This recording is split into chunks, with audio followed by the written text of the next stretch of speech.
கிறிஸ்துவுக்குள் அன்பானவர்களே, இயேசு கிறிஸ்துவின் நாமத்திலே நான் உங்களை வாழ்த்துகிறேன்.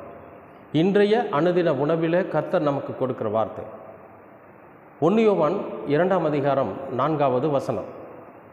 அவரை அறிந்திருக்கிறேன் என்று சொல்லியும் அவருடைய கற்பனைகளை கை கொள்ளாதவன் பொய்யனாயிருக்கிறான், அவனுக்குள் சத்தியம் இல்லை.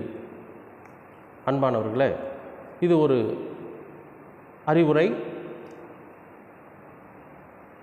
வேதத்தின் வார்த்தைகள் நம்முடைய வாழ்வின் முன்னேற்றத்திற்காக, நாம் வாழ்க்கையில் சமாதானம் பெற வேண்டும் என்பதற்காக நமக்கு அறிவுரைகளாக சொல்லப்படுகிறது, போதனைகள் என்று கூட சொல்லலாம். அப்படிப்பட்ட வேதத்தின் போதனைகளில் ஒரு வார்த்தை தான் இது. என்னென்னா, அவரை அறிந்திருக்கிறேன் என்று சொல்லியும், யாரென்னா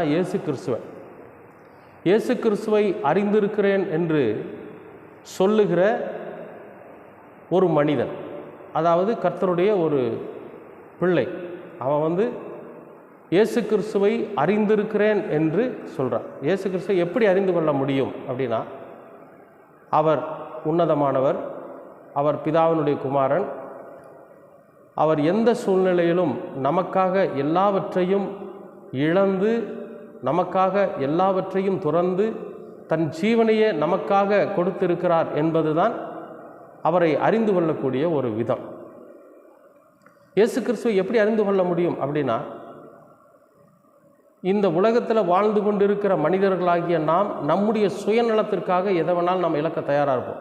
ஒருவேளை நம்முடைய பிள்ளைகளுக்காக நம்ம எதையாவது இழப்போம், நம்முடைய பெற்றோர்களுக்காக இழந்து விடுவோம். ஆனால் இயேசு கிறிஸ்து ஒருவர் மட்டுமே முகமறியாத, நாம் யாருன்னே அவருக்கு தெரியாது, நம்முடைய சமுதாயம் என்னன்னு தெரியாது, நம்முடைய வாழ்க்கை என்னன்னு தெரியாது, நாம் எந்த தேசத்தை சார்ந்தவர்கள்ங்கிறது தெரியாது, இப்படி எதுவுமே தெரியாமல் எங்கேயோ ஏதோ ஒரு இடத்துல வாழ்ந்து கொண்டு இருக்கிற, வாழப்போகிற நமக்காக தன் ஜீவனை கொடுத்திருக்கிறார், நமக்காக தன்னுடைய வாழ்வாதாரத்தை கொடுத்திருக்கிறார், நமக்காக அவர் எல்லாவற்றையும் இழந்திருக்கிறார் என்பதுதான் அவரை அறிந்து கொள்ளக்கூடிய ஒரு விஷயம்.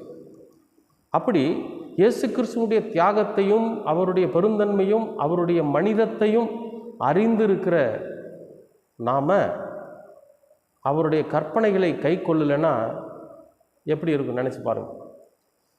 இயேசு கிறிஸ்துவை பொறுத்த மட்டும் அவருடைய சமுதாயத்து மக்களுக்கோ, அவருடைய இன மக்களுக்கோ, அவருடைய மொழி பேசுகிற மக்களுக்கோ, அல்லது வேறு அவருடைய உறவினர்களுக்கோ, இஸ்ரேலின் மக்களுக்காகவோ அவர் எதையும் செய்யலை. அவர் செய்ததெல்லாம் மனிதனுக்காக. ஏன்னா அவருக்குள் இருந்தது மனிதம் என்கிற ஒரு புனிதம் மட்டும்தான். அன்பானவர்களே, அப்படிப்பட்ட ஒரு இயேசு கிறிஸ்துவை அறிந்து கொண்டிருக்கிற ஒரு மனிதன் அவர் சொல்லி இருக்கிற கற்பனைகளை கை கொள்ளலைன்னா அவன் சபிக்கப்பட்டவனாக இருக்கும். ஏன்னா சத்தியம் அவனுக்குள்ளே இருக்காது அப்படின்னு சொல்லி வேதம் சொல்லுது. அப்போ இயேசு கிறிஸ்துவை அறிந்திருக்கிறவர்கள் நிச்சயமாகவே அவருடைய கற்பனைகளை, அவருடைய போதனைகளை கை கொள்ளுகிறவர்களாக இருக்கணும். அப்படி இயேசு கிறிஸ்துடைய வார்த்தைகளை பின்பற்றுகிறவர்களாக, இயேசு கிறிஸ்துடைய கற்பனைகளை கை கொள்ளுகிறவர்களாக நாம் இருந்தோம்னா சத்தியம் நமக்குள்ளே இருக்கும். சத்தியம்னா என்ன தெரியுமா? உண்மை, உத்தமம், ஆசீர்வாதம், சமாதானம் என்கிற இவை எல்லாம் ஒன்றிணைக்கப்பட்ட ஒரு சத்தியம், நல்வழிப்படுத்துகிற ஒரு விஷயம், நம்மளை ஒரு நல்ல வழியில் வழிநடத்தி கொண்டு போகிற ஒரு நிலை தான் இந்த சத்தியம். இந்த சத்தியம்தான் பரிசுத்த ஆவியானவர். அவர் நமக்குள்ளே இருப்பார், நம்மை சகல சத்தியத்திலும் வழி நடத்துவார். அன்பானவர்களே, இந்த நாள் அனுதின உணவில் கர்த்தர் நமக்கு கொடுக்கிற வார்த்தை, இயேசு கிறிஸ்துவை பற்றி எனக்கு தெரியும், நான் கிறிஸ்துவை ஏற்றுக்கொண்டிருக்கிறேன், நான் கிறிஸ்தவனாக ஞானஸ்நானம் பெற்றிருக்கிறேன், நான் கிறிஸ்தவனாக ஆலயத்துக்கு போயிட்டுருக்கிறேன், நான் கிறிஸ்தவனாக வேதத்தை வாசித்து கொண்டிருக்கிறேன்னு சொல்கிறது முக்கியம் இல்லை. அவர் வார்த்தையின்படி நடக்கணும். அவர் செய்த காரியத்தை நாம் செய்யணும். அவருடைய கற்பனைகளை நாம் கை கொள்ளணும்.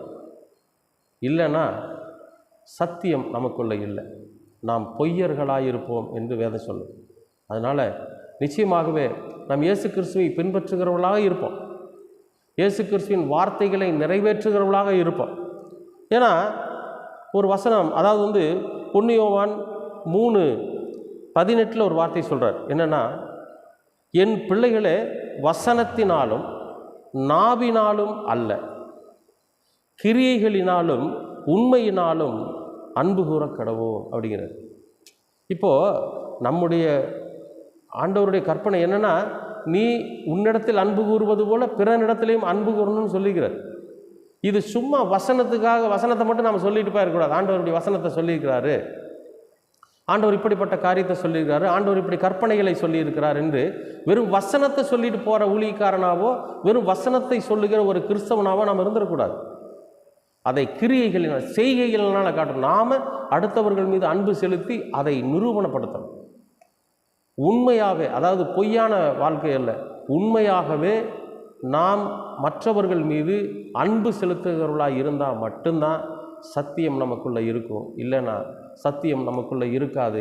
நாம் பொய்யர்களாக இருப்போம், சபிக்கப்பட்டவர்களாக இருப்போம். அன்பானவர்களே, இந்த நாள் அனுதின உணவிலே கர்த்தர் நமக்கு கொடுத்த வார்த்தை, நாம் உண்மையுள்ளவர்களாகவும் கிரியையிலே கர்த்தரை வெளிப்படுத்துகிறவர்களாகவும் இருப்போம். கர்த்தருடைய ஆசீர்வாதத்தை பெறுவோம். அன்பின் பரலோக பிதாவே, அருமையான நல்ல இந்த அனுதின உணவிற்காக உமக்கு நன்றி. இந்த நாளை நீர் ஆசீர்வதித்து கொடுத்தமைக்காகவும் உமக்கு நன்றி ஆண்டவரே.